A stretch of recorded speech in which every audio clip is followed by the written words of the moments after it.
नमस्कार, स्वागत है आप सभी का उत्तराखंड न्यूज में। मैं हूं आपके साथ कुमार कुणाल धीरज। सबसे पहले इस वक्त की सबसे बड़ी खबर देहरादून से इस वक्त की बड़ी खबर आ रही है, जहां धामी मंत्रिमंडल के विस्तार की अटकलें अब तेज हो गई है। जी हां, मुख्यमंत्री और अन्य मंत्रियों के दिल्ली दौरों से इस चर्चा को और बल मिल गया है। धामी मंत्रिमंडल के विस्तार का विषय फिर से राजनीतिक गलियारों में चर्चा के केंद्र में है। मुख्यमंत्री और मंत्रियों के हालिया दिल्ली दौरों के बाद इस चर्चा ने और अधिक जोर पकड़ लिया है। मंत्रिमंडल में 4 पद वर्तमान में रिक्त हैं।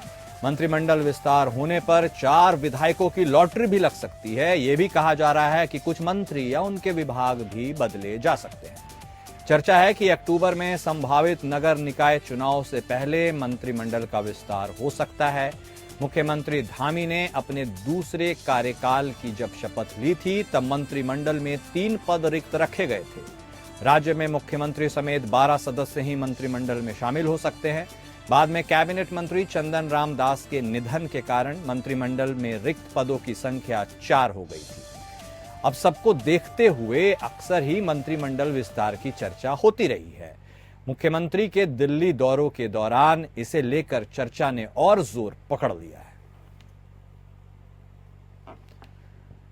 तो पुष्कर सिंह धामी मंत्रिमंडल के विस्तार की अटकलों को अब तेजी मिलती हुई नजर आ रही है। आपको बता दें, पहले से ही 3 मंत्री पद रिक्त पड़े थे और अब ऐसे में एक और मंत्री पद का रिक्त हो जाना कुल संख्या को बढ़ाकर 4 लेके गया है। और मुख्यमंत्री धामी और अन्य मंत्रियों के हालिया दिल्ली दौरे से अब इस बात के ऊपर लोग जोर दे रहे हैं कि संभवतः धामी मंत्रिमंडल में अब विस्तार होगा और निकाय चुनाव भी अक्टूबर में होने वाले हैं। नगर निकाय चुनाव, यह भी संभव है कि उसके पहले ही इस विस्तार को अमली जामा पहना दिया जाएगा। धामी मंत्रिमंडल के विस्तार की अटकलें अब तेज हो गई हैं। अब यह देखना दिलचस्प होगा कि आखिर यह विस्तार कब होता है, और यदि यह विस्तार हुआ तो 4 विधायकों की लॉटरी तो लग ही जाएगी। और इसके साथ ही यह देखना भी दिलचस्प होगा कि उन 4 मंत्री के जो रिक्त पद हैं उनमें से वो कितना भरते हैं। पुष्कर सिंह धामी कितने नए विधायकों को मंत्री बनाते हैं, और यह भी देखना दिलचस्प होगा कि कौन से मंत्रियों के विभाग बदल सकते हैं।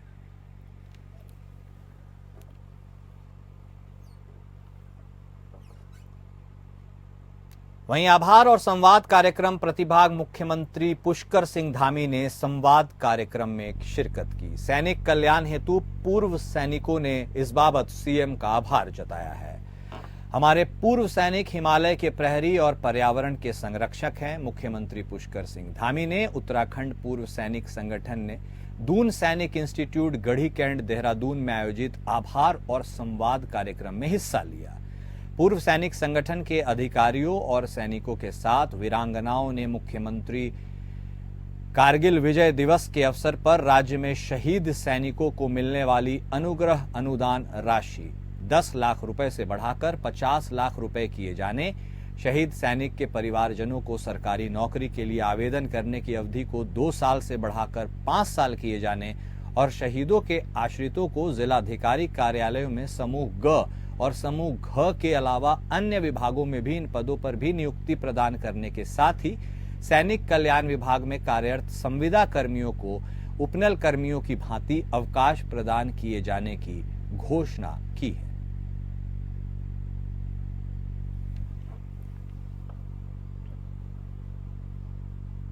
उत्तराखंड में सोमवार को मौसम पिछले दिनों जैसा ही रहेगा। प्रदेश के कई जिलों में हल्की से मध्यम बारिश की संभावना जताई गई है, जबकि कुछ क्षेत्र ऐसे भी होंगे जहां भारी बारिश हो सकती है। हालांकि अधिकतर जिलों में मौसम विभाग ने किसी भी तरह का कोई अलर्ट जारी नहीं किया है। राज्य के 6 जिलों में रुक रुक कर बारिश होगी। उधर प्रदेश के बाकी जिलों में कुछ समय के लिए आसमान में बादल छाए रह सकते हैं। प्रदेश के 6 जिलों में से 3 जिले गढ़वाल मंडल के हैं, जबकि 3 जिले कुमाऊं मंडल के हैं, जहां पर मौसम विभाग ने येलो अलर्ट जारी किया है। मौसम विभाग की माने तो देहरादून, टिहरी और चमोली जिले में कुछ जगहों पर भारी बारिश हो सकती है। उधर कुमाऊं मंडल में भी नैनीताल, चंपावत और बागेश्वर जिला को येलो अलर्ट की श्रेणी में रखा गया है। यहाँ पर कुछ क्षेत्र में भारी बारिश की संभावना है। इस दौरान इन जिलों में कुछ देर के लिए गरज के साथ आकाशीय बिजली चमकने और बेहद तेज बारिश का दौर भी दिखाई दे सकता है। हालांकि राज्य भर में तापमान सामान्य बना रहेगा और तेज बारिश के कारण तापमान पर इसका कुछ खास असर देखने को नहीं मिल रहा है। उधर दूसरी तरफ बीते दिनों से हो रही बारिश के कारण कई जगहों पर मार्ग अवरुद्ध हुए हैं, जिन्हें खोलने का प्रयास किया जा रहा है। आपदा प्रबंधन विभाग के अनुसार उत्तरकाशी, नैनीताल, बागेश्वर, पिथौरागढ़, अल्मोड़ा, चमोली और चंपावत में भी कुछ मार्ग बाधित हुए हैं, जिन्हें खोलने के लिए प्रशासन द्वारा टीम लगाई गई है। उत्तराखंड के 6 जिलों में येलो अलर्ट जारी किया गया है। हालांकि कुछ जगहों पर मध्यम से तेज बारिश की आशंका जताई गई है और इस बाबत तमाम जनजीवन को भी अलर्ट कर दिया गया है। प्रशासन भी पूरे इस घटनाक्रम पर चौकस है, नजर बनाए हुए है। हालांकि जिस तरह से उत्तराखंड के मौसम में तब्दीलियां होती रहती है, उसको लेकर यह अलर्ट कितना मायने रखता है यह समझा जा सकता है, लेकिन बहुत ज्यादा अंतर की कोई संभावना नहीं जताई गई है और साथ ही तापमान के भी करीब करीब सामान्य रहने की ही बात कही जा रही है। तो उत्तराखंड के 6 जिलों में यह अलर्ट जारी किया गया है, जिसमें गढ़वाल मंडल के 3 जिले हैं और कुमाऊं मंडल के भी 3 जिले हैं। इसके साथ ही जितने भी मार्ग अभी तक अवरुद्ध हैं, उन्हें दोबारा रिस्टोर करने की कोशिशें तेज कर दी गई है, ताकि जल्द से जल्द लोगों को एक स्थान से दूसरे स्थान पर जाने में आसानी।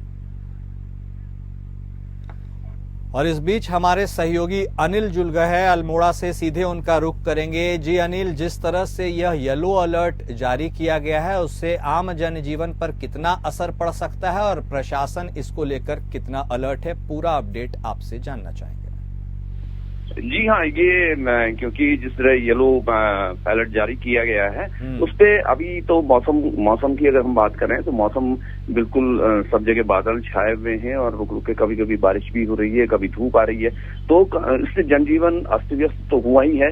साथ ही क्या है कि सड़कें हैं, क्योंकि पहाड़ी क्षेत्र है, ग्रामीण सड़कें हैं, कई ग्रामीण सड़कें भी बंद हो गई हैं और इस बरसात के कारण ग्रामीण सड़कें बंद हो जाया करती हैं, क्योंकि पहाड़ों से मलबा सड़कों पे आ जाता है। तो प्रशासन ने इसके लिए थोड़ा सा अलर्ट भी किया है और कहा है कि जितनी व्यवस्थाएं हो सकती हैं, चाहे वो रोडों को खोलने की भी हो, उसके लिए जेसीबी वगैरह की व्यवस्थाएं करवाई गई है। जी चलिए, ठीक है। हमारे साथ जुड़ने के लिए और तमाम बातचीत करने के लिए अनिल, आपका बेहद शुक्रिया। और इस बीच हमारे अन्य सहयोगी रुपेश वालिया भी हरिद्वार से जुड़ गए हैं, उनका भी रुख कर लेते हैं। जी रुपेश, यह अलर्ट कितना मायने रखता है और जिस तरह से उत्तराखंड में मौसम लगातार आंख मिचौली का खेल खेलती है, ऐसे में जितने सड़क भी अवरुद्ध हुए हैं उनके रेस्टोरेशन की भी क्या प्रक्रिया है, दर्शकों को बताएं। देखिए, फिलहाल तो युद्ध स्तर पर काम किया जा रहा है, क्योंकि प्रदेश की बहुत सारी सड़कें ऐसी हैं जो बाधित हैं। कई जगह पूरे के पूरे पहाड़ टूटकर नीचे गिर चुके हैं। कल बहुत भयंकर बारिश यहाँ पर हुई है। हालांकि पूरे बरसात के सीजन के दौरान पहाड़ी क्षेत्रों में, खासकर गढ़वाल और कुमाऊं क्षेत्रों में बहुत ही भयंकर बारिश देखने को मिली है। कल भी बहुत भयंकर बारिश हुई है, जिससे उत्तराखंड के जो तमाम हिस्से हैं वहां पर भारी नुकसान हुआ है। खासकर सड़कों का बहुत ज्यादा, कई सड़कें ऐसी हैं जो आपस में लिंक नहीं हो पा रही हैं। तो इसी को देखते हुए जो प्रशासन की तरफ से या सरकार की तरफ से दिशा निर्देश जारी किए गए हैं, लगातार जो है मौसम पर नजर रखी जा रही है, क्योंकि आज भी भारी बारिश की चेतावनी मौसम विभाग द्वारा जारी की गई है। 15 अगस्त तक की यही मौसम रहने की संभावना है। जिस हिसाब से मौसम विभाग ने चेतावनी जारी की है, उसमें 15 अगस्त तक इसी प्रकार का मौसम रहने की संभावना है। हालांकि अभी सुबह से छिटपुट वर्षा का आलम जरूर है। हरिद्वार क्षेत्र की यदि बात करें, भारी बारिश फिलहाल देखने को नहीं मिल रही है, लेकिन कभी भी कुछ भी हो सकता है, क्योंकि आसमान में काले बादल छाए हुए हैं। तो इसी को देखते हुए खासकर आपदा प्रबंधन का जो टीम है, उसने भी अलर्ट जारी किया है कि जो गंगा किनारे रहने वाले जो लोग हैं वो खासकर सतर्कता बरतें, तो इसी को देखते हुए यहाँ पर तमाम इंतजाम किए गए। चलिए तो ठीक है, तमाम व्यवस्थाएं अलर्ट पर रखी गई है और प्रशासन भी विशेष चौकसी रखेगा, स्वाभाविक सी बात है। हमारे साथ जुड़ने के लिए रुपेश, तमाम बातचीत के लिए आपका धन्यवाद। वहीं पौड़ी में गुलदार का आशियाना बन चुकी झाड़ियों के कटान का बेड़ा बीते 2 माह से बीजेपी नेत्री बीरा भंडारी और कुछ स्थानीय महिलाओं ने उठाया है। बीते 2 महीने से शहर की झाड़ियों को काटकर साफ किया जा रहा है ताकि झाड़ी कटान के बाद इन स्थानों पर फूल उगाए जा सके, जिससे पर्यटकों को फूल की महक से गुलजार फिजा मिल सके, तो वहीं पौड़ी की सुंदरता भी 4 चांद लग जाए। दरअसल जिन झाड़ियों को गुलदार को छिपने और हमला करने के लिए स्थान मिलता था, गुलदार के उन झाड़ीदार ठिकानों को आवासीय कॉलोनी के पास से हटाया जा रहा है ताकि गुलदार आवासीय बस्तियों के करीब न भटक पाए। हम टूरिस्ट के ऊपर लगे हुए हैं सफाई अभियान में, लेकिन आज मैं पौड़ी की जनता का भी बहुत बहुत धन्यवाद करती हूं, क्योंकि आज इतिहास के पन्नों में पहली बार हमारी मातृशक्ति ने जो बेड़ा उठाया है, इस बेड़ों को हम जो है आखिरी लक्ष्य तक पहुंचाएंगे और इस पौड़ी को हम फूलों की नगरी बनाएंगे। और जो है हमने वहाँ पे फूल की पौध भी हमारी वहाँ पे जमा हो रखी है और कल हमारा जो है बहुत धूम धड़ाके से वहाँ पे जो है फूल लगेंगे और सारे जनमानस हमारे, चाहे पौड़ी गाँव हो, कांडे गाँव हो, चीचा गाँव की महिलाएं वहाँ पे फूल लगाने के लिए आएंगे। हर घर तिरंगा अभियान के अंतर्गत कैबिनेट मंत्री रेखा आर्या के नेतृत्व में राजधानी देहरादून में तिरंगा यात्रा निकाली गई। इस यात्रा में हजारों की संख्या में महिला, पुरुष और छात्र छात्राओं ने हिस्सा लिया। यह यात्रा गांधी पार्क से शुरू होकर दर्शन लाल चौक होते हुए परेड ग्राउंड स्थित क्रीड़ा स्थल भवन में पहुंची। तिरंगा यात्रा के दौरान लोगों की भारत माता की जयकारे से पूरा का पूरा आसमान गूंज उठा। इस तिरंगा यात्रा को लेकर कैबिनेट मंत्री रेखा आर्या ने कहा कि यह यात्रा देहरादून के साथ साथ पूरे प्रदेश और देश में 15 अगस्त तक लगातार जारी रहेगा। उन्होंने कहा कि इस तिरंगा यात्रा का उद्देश्य यह है कि तिरंगे का मान सम्मान लोग समझ सके और लोगों में देशभक्ति और राष्ट्रभक्ति की भावना विकसित हो सके। हुई है। निश्चित रूप से ये तिरंगा यात्रा देहरादून से लेके पूरे प्रदेश भर में और प्रदेश से लेके पूरे देश भर में 15 तारीख तक इसी प्रकार के युवाओं के द्वारा, महिलाओं के द्वारा, बच्चों के द्वारा, बुजुर्गों के द्वारा, मतलब देश प्रदेश के प्रत्येक नागरिक जो है वह तिरंगा यात्रा निकालते हुए अपनी भावना जो तिरंगा के प्रति है उसको व्यक्त कर रहा है। निश्चित रूप से यह भावना देशभक्ति की भावना से ओतप्रोत है और जो सम्मान उसके प्रति रहना चाहिए, जो भाव हमारा रहना चाहिए वो हमेशा बरकरार रहे, इसको लेकर जो है ये सारी तिरंगा यात्रा है। मैं बहुत शुभकामनाएं देती हूँ 78वें स्वतंत्रता दिवस की, जो आने वाले 15 तारीख को हम सब लोग पदार्पण करने वाले हैं, समस्त प्रदेशवासियों को भी और समस्त देशवासियों को। बीजेपी महिला मोर्चा की पूर्व जिलाध्यक्ष सविता नगरकोटी ने तीलू रौतेली पुरस्कार के चयन पर सवाल उठाया है। सविता नगरकोटी का आरोप है कि जिस उद्देश्य के लिए वीरांगना राज्य स्त्री तीलू रौतेली पुरस्कार दिया जाता है, उससे सरकार पूर्ण रूप से भटक गई है। तीलू रौतेली पुरस्कार अपने चहेतों को रेवड़ी बांटने तक सीमित रह गया है। बागेश्वर जिले में 10 वर्षों से खेल के क्षेत्र में ही तीलू रौतेली पुरस्कार दिया जाता रहा है। महिला सशक्तिकरण के क्षेत्र में कार्य करने वाली महिलाओं के नाम का चयन जिला स्तर से आगे नहीं बढ़ाने के गंभीर आरोप भी लगाए हैं। बागेश्वर में सरकार और संगठन के बीच दरारें बढ़ती दिख रही हैं। सहयोगी मनोज इस वक्त हमारे साथ जुड़ गए हैं, सीधे उनका रुख करेंगे, उनसे बातचीत करेंगे। जी मनोज, इस पूरे घटनाक्रम पर, पूरे बयानबाजी पर अपडेट दे। आखिर बीजेपी महिला मोर्चा की ही पूर्व जिलाध्यक्ष ने यह कौन सी कमान उठा ली है जिससे खुद ही के ऊपर निशाना लग रहा है पार्टी के लिए? जी कुणाल जी, बताना चाहेंगे कि बागेश्वर में जो वीरांगना राज्य स्त्री तीलू रौतेला पुरस्कार का जो मामला है ये गर्माता दिख रहा है, क्योंकि इसमें सभी पत्रकारों ने और सभी इलेक्ट्रॉनिक मीडिया द्वारा इसको प्रचार प्रसार भी किया गया है। और देखने का विषय ये है, पिछले 10 वर्षों से लगातार खेल के क्षेत्र में इसको इसके जो पुरस्कारित किए जा रहे हैं, इस पर ये मामला है। जो देखने का विषय ये है कि जो ये भाजपा के पूर्व महिला महिला अध्यक्ष है, उन्होंने ये आरोप लगाया है कि ये अपने बीजेपी के ही सरकार में खुद अपने ही लोगों को बांटने का काम कर रहे हैं। जी कुणाल जी। चलिए ठीक है, हमारे साथ जुड़ने के लिए और तमाम अपडेट साझा करने के लिए आपका शुक्रिया।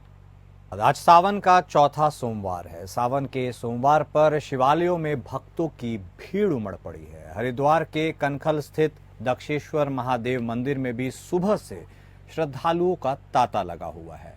दूर दूर से दक्षेश्वर महादेव मंदिर पहुंचकर लोग भगवान शिव पर जलाभिषेक कर रहे हैं। दक्षेश्वर महादेव मंदिर हरिद्वार का एक प्राचीन मंदिर है। मान्यता है कि सावन के पूरे एक महीने तक भगवान शिव इस मंदिर में ही विराजते हैं। तस्वीरें आप अपने टीवी स्क्रीन पर देख सकते हैं किस प्रकार से भक्त भक्ति में सराबोर हैं और बाबा के ऊपर जलाभिषेक करके अपने आप को धन्य महसूस कर रहे हैं। बहुत ही मान्यता है इस मंदिर की और लोग अपनी आस्था में डूबे हुए हैं। जलाभिषेक की बहुत बड़ी मान्यता है। यह हरिद्वार के इस जगह ऐसे प्रसिद्ध मंदिर में खड़े हैं जिसे दक्षेश्वर महादेव मंदिर कहा जाता है। बहुत ही प्राचीन मंदिर है। इस समय मैं नहीं कह सकता कि सुबह का टाइम हो रहा है, कम से कम हजारों की संख्या में लोग आ चुके हैं और अनुमान है कि हजारों में हजार और हजार कई हजार बढ़ जाएंगे। और भगवान शिव का घर ससुराल बताई जाती है ये, और मान्यता बहुत ही भयंकर मान्यता। तो सावन के महीने की आज आखिरी सोमवारी है और भगवान शिव के मंदिरों में भक्तों का सैलाब उमड़ पड़ा है। इसी क्रम में टिहरी के बेलेश्वर महादेव में भी आखिरी सोमवार के अवसर पर शिव भक्तों की खूब भीड़ देखने को मिल रही है। यहाँ पर लोग भगवान का जलाभिषेक कर बेलपत्र, चंदन आदि चढ़ा रहे हैं। वहीं सावन के महीने में झूला झूलने भी काफी शुभ माना जाता है, जिस कारण यहाँ पर लोगों ने झूले का भी खूब आनंद उठाया। वहीं पुजारी देवेंद्र तिवारी सहित तमाम लोगों ने बताया कि यहाँ पर जो भी व्यक्ति भगवान शिव को जल अर्पित करता है उसकी सभी मनोकामनाएं पूर्ण हो जाती हैं।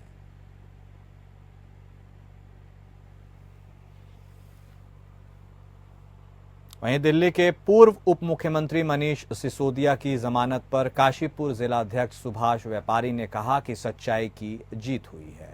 दिनेशपुर में प्रेस वार्ता करते हुए आम आदमी पार्टी के जिला अध्यक्ष सुभाष व्यापारी खुशी जाहिर करते हुए ये कहते नजर आए कि केंद्र सरकार द्वेष की राजनीति कर रही है। झूठा मुकदमा करके दिल्ली के उप मुख्यमंत्री मनीष सिसोदिया को फंसाया गया। बहुत जल्द अरविंद केजरीवाल को भी जमानत मिलेगी और दिल्ली में विधानसभा चुनाव में फिर एक बार आम आदमी पार्टी की सरकार बनेगी। उन्होंने कहा कि बांग्लादेश में हो रहे हिंदुओं के ऊपर अत्याचार को रोकने के लिए प्रधानमंत्री नरेंद्र मोदी को ठोस कदम उठाना चाहिए। प्रसन्नता की बात है कि 17 माह बाद हमारे दिल्ली के, बल्कि हम ये कहेंगे देश के सबसे बेहतर शिक्षा मंत्री, जिन्होंने शिक्षा के क्षेत्र में इतना बेहतर काम किया है, एक पूरे देश को बल्कि एक शिक्षा का नया मॉडल दिया है सरकारी व्यवस्थाओं में, तो उस जैसे शख्सियत को 17 माह जेल में रखा गया। उसके बाद वो संघर्ष करने के बाद वो बाहर आए। ये हम सबके लिए, हमारे पूरी पार्टी के लिए, साथ में इस देश में जो भी शिक्षा के प्रति जागरूक लोग हैं, तो 140 करोड़ लोग सब खुश हैं, केवल इसलिए कि उन्होंने शिक्षा के क्षेत्र में काम किया है और उनको वो निर्दोष है और तथाकथित शराब घोटाले में उनको जेल में रखा गया।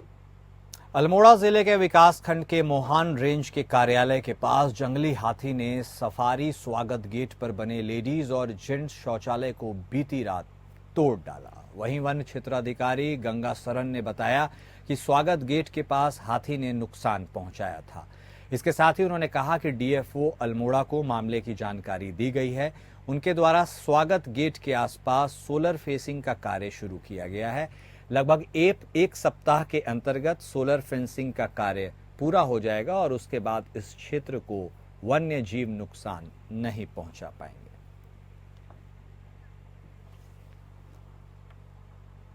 अल्मोड़ा जिले के थाना सल्ट के अंतर्गत ग्राम पंचायत पीपना गांव में बुजुर्ग से दिन दहाड़े लूटपाट की गई। वहीं ग्राम प्रधान पीपना देवेंद्र सिंह ने जानकारी देते हुए बताया कि बुजुर्ग महिला कौशल्या देवी पीपना की निवासी है और साथ ही उन्होंने बताया कि बुजुर्ग महिला टैक्सी में बैठकर कहीं से आ रही थी और कफलटा बस स्टेशन पर उतरी थी।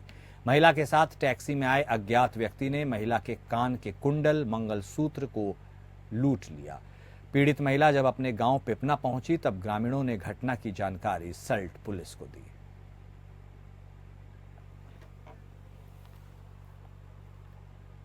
और उत्तराखंड न्यूज में अभी के लिए इतना ही। नमस्कार।